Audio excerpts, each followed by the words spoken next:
नमस्कार साथियों, T for teacher के यूट्यूब चैनल पर आप सभी का हार्दिक स्वागत है। आज के इस वीडियो में हम सामान्य हिंदी के 15 most IMP objective questions call कर रहे हैं और ये इसका 48वां भाग है। तो चलिए आज के इस शानदार वीडियो को शुरू करते हैं। वीडियो को अंत तक अवश्य देखें और यदि मेरा पढ़ाया हुआ आपको पसंद आता है तो वीडियो को लाइक, शेयर और चैनल पर नए हो तो चैनल को सब्सक्राइब करना ना भूलें। आज का क्वेश्चन नंबर 1। क्वेश्चन नंबर 1 है, युद्ध भूमि का सामासिक विग्रह है।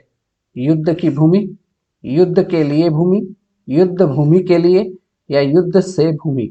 तो युद्ध भूमि का सामासिक विग्रह क्या होगा? युद्ध के लिए भूमि। ऑप्शन बी एकदम सही जवाब इसका हो जाएगा। इसमें अगर पूछ ले कि कौन सा कारक है तो इसमें कौन सा समास है तो इसमें जो समास होगा वो होगा संप्रदान तत्पुरुष। संप्रदान तत्पुरुष इसमें समास हो जाएगा। बोलो भाई, क्या बात समझ में? क्यों?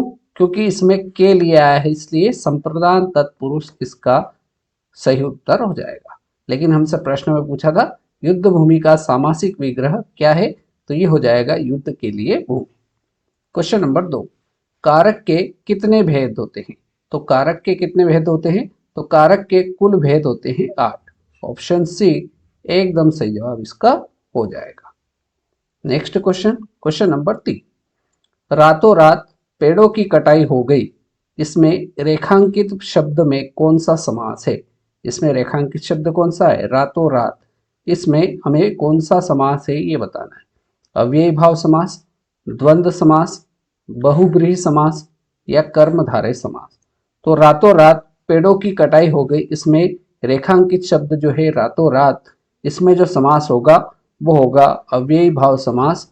ऑप्शन ए एकदम करेक्ट आंसर हो जाएगा। Question number 4। क्वेश्चन नंबर 4 कह रहा है, जिन शब्दों के अंत में अ आता है उन्हें क्या कहते हैं? अनुस्वार, अयोगवाह, अंतस्थ या अकारांत। तो जिन शब्दों के अंत में अ आता है उसको कहा जाता है अकारांत। ऑप्शन डी एकदम सही जवाब इस प्रश्न का हो जाएगा। अंतस्थ व्यंजन कौन कौन से होते हैं? तो ये 4 होते हैं, य, र, ल और व। अयोगवाह कितने होते हैं? 2 होते हैं, एक होता है अम और दूसरा होता है अह। ठीक, तो ये सारी जानकारी भी आपको पता होना चाहिए। Question number 5। क्वेश्चन नंबर 5 कह रहा है, आंख दिखाना मुहावरे का सही अर्थ है? इशारा करना, क्रोध करना, धमकाना या चुप करना। तो आंख दिखाना इस मुहावरे का जो सही अर्थ होगा वो होगा क्रोध करना। ऑप्शन बी बिल्कुल सही जवाब इस प्रश्न का हो जाएगा। राइट।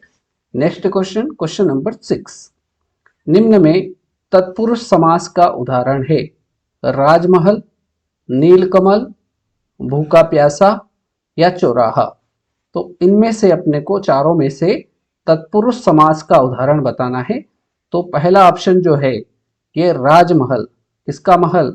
राजा का महल। ठीक, तो ऑप्शन ए एकदम सही जवाब इसका हो जाएगा। प्रश्न संख्या 7। प्रश्न नंबर 7 कह रहा है, दांतों तले उंगली दबाना। दांतों तले उंगली दबाना मुहावरे का अर्थ क्या है? ऑप्शन ए है दांतों के नीचे उंगली दबाकर रखना, ये तो नहीं हो सकता है। बहुत गुस्सा करना, ये भी इसका उत्तर नहीं हो सकता है। ऑप्शन सी है आश्चर्य प्रकट करना। तो दांतों तले उंगली दबाना, इसका मुहावरे का जो अर्थ होगा वो होगा आश्चर्य प्रकट करना, इसलिए ऑप्शन सी बिल्कुल सही जवाब इस प्रश्न का हो जाएगा। Question number 8।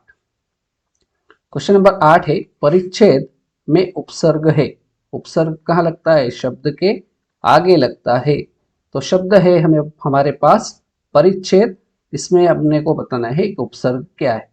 पर, परि, पर या परिह।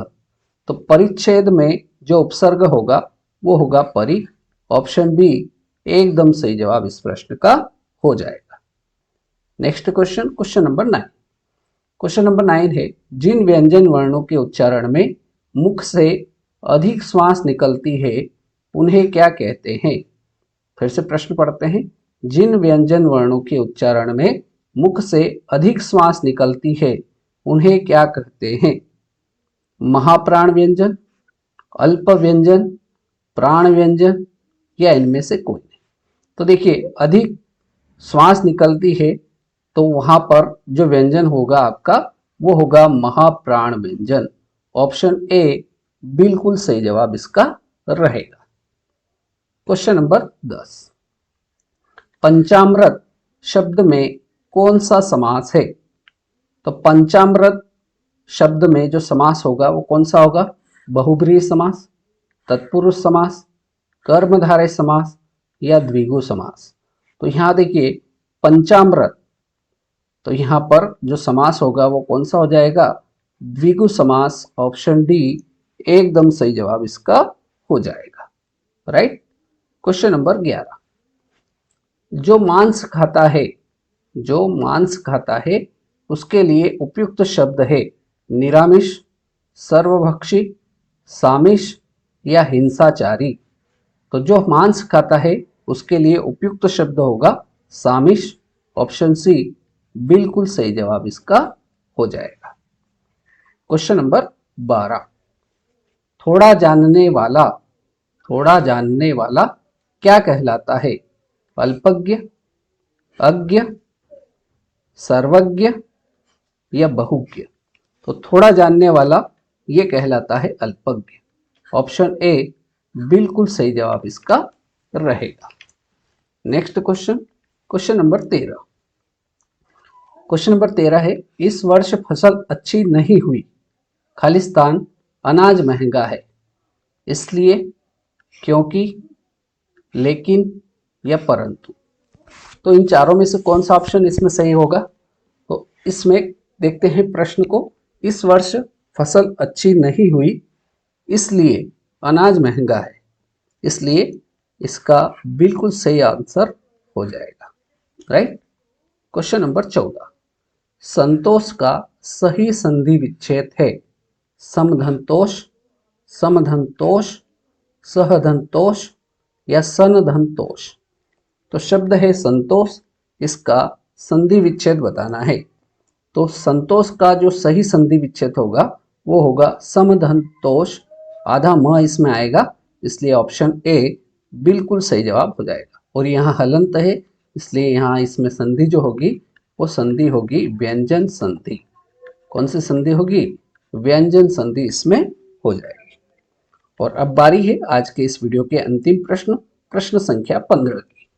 क्वेश्चन नंबर 15 है, भाषा की सबसे छोटी ध्वनि को क्या कहते हैं? भाषा की सबसे छोटी ध्वनि को क्या कहते हैं? शब्द, पद, वाक्य या वर्ण। तो भाषा की सबसे छोटी ध्वनि को वर्ण कहा जाता है। तो ऑप्शन डी बिल्कुल सही जवाब इस प्रश्न का हो जाएगा। राइट। तो फ्रेंड्स, इस प्रकार से आज के इस वीडियो में हमने सामान्य हिंदी के 15 ऑब्जेक्टिव क्वेश्चंस को हल किया। उम्मीद करता हूं 15 प्रश्न आपको समझ में आ गए। तो आज के इस वीडियो में इतना ही। नेक्स्ट वीडियो में फिर मुलाकात होगी नए प्रश्नों के साथ। तब तक के लिए जय हिंद, जय भारत।